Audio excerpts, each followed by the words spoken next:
निःशुल्क रूप से मिलनी चाहिए। क्योंकि एक बार को आप सोचिए, आखिर उस बच्चे की गलती क्या होती है जो एक गरीब घर में पैदा होता है और उसको बेहतर शिक्षा से वंचित होना पड़ता है। शिक्षा के सामने एक पैसे की दीवार खड़ी है, जो जितनी ऊंची दीवार लांघ सकता है, जो जितना अधिक पैसा शिक्षा पे खर्च कर सकता है, वो उतनी बेहतर शिक्षा पा सकता है। लेकिन अगर एक देश एक है, लोकतांत्रिक देश है, तो शिक्षा भी सबको एक समान रूप से तो मिलनी ही चाहिए।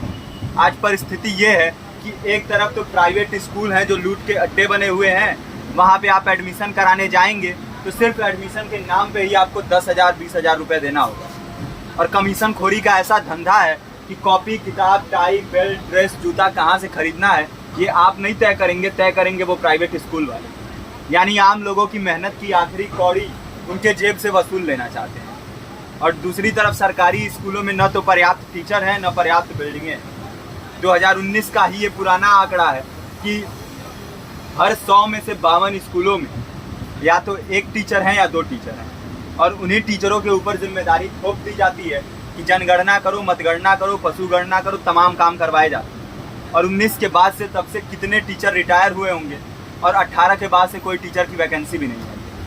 आप खुद भी सोच सकते हैं ये परिस्थिति और कितनी बिगड़ी हो। इसीलिए हम लोग ये मांग उठा रहे हैं, चाहे कोई राष्ट्रपति का बच्चा हो या किसी मजदूर का, सबको शिक्षा एक समान मिलनी चाहिए और निःशुल्क रूप से मिलनी चाहिए। प्रेमचंद ने अपने दौर में भी कहा था कि एक सभ्य समाज में ऊंची से ऊंची तालीम मुफ्त होनी चाहिए और इसका पूरा खर्च गवर्नमेंट को उठाना चाहिए, क्योंकि हमारे देश को फौज से ज़्यादा आवश्यकता तालीम की है। और शिक्षा से जुड़ता हुआ ही दूसरा मुद्दा हम लोग उठा रहे हैं। दूसरा मुद्दा है रोजगार का। रोजगार की परिस्थिति ये है कि आज सरकारी सेक्टर हो या प्राइवेट, सब कुछ ठेका संविदा के हवाले किया जा रहा है। परमानेंट नौकरियां लगातार घटाई जा रही हैं। इसी रेलवे में 1995 के आसपास लगभग 18.5 लाख कर्मचारी काम करते थे, लेकिन आज उनकी संख्या 12 लाख थी। आप खुद भी सोच सकते हैं कितने बड़े पैमाने पे परमानेंट पदों को घटाया जा रहा है। और आज आलम ये है, एक तरफ लाखों पद खाली पड़े हैं, फिर भी कोई वैकेंसी नहीं निकलती। जो वैकेंसियां निकलती हैं उनमें भ्रष्टाचार होता है, पेपर लीक हो जाते हैं।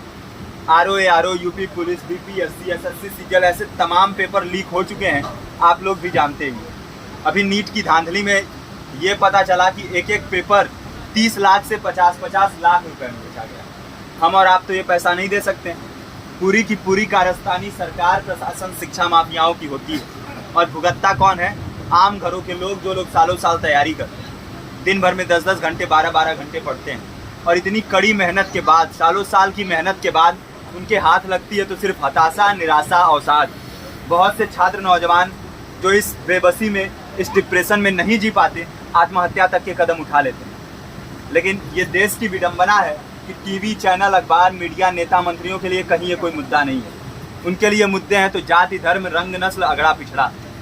आज जब पूरी परिस्थिति इतनी भयावह है तो ये जरूरी है कि लोगों के बीच में जाया जाए, लोगों को संगठित किया जाए और एकजुट किया जाए। क्योंकि आज अगर अपने मुद्दों पर बोलेंगे नहीं तो कल को ये परिस्थिति और बिगड़ेगी। हो सकता है ले देके अपनी ज़िंदगी तो हम लोग काट ले जाएं, लेकिन आने वाली पीढ़ियों को क्या भविष्य देके जाएंगे, ये भी सोचने वाली बात है। हमारे साथी ने आपको पर्चा दिया है, पर्चा आप तक पहुँच गया है। पर्चे में और भी बातें हैं, इसको पूरा विस्तार से पढ़िए। पर्चे में हमारा नंबर है, संपर्क कीजिए। फेसबुक का, इंस्टाग्राम का लिंक है, आप वहाँ पे जाएंगे तो आपको पता भी चलते रहेगा कि लगातार किन किन माध्यमों से हम इस अभियान को चला रहे हैं। नुक्कड़ नाटक, संगीत, शिक्षा सहायता मंडल, लाइब्रेरी, तमाम माध्यमों से इस अभियान को चला रहे हैं और कोशिश कर रहे हैं कि बड़े से बड़े पैमाने पर हर जगह पे लोगों को संगठित किया जाए और एकजुट किया जाए। आपके बीच भी आए हैं आपका साथ और सहयोग दें। साथ इस रूप में कि आप भी हमारे इस कारवां और इस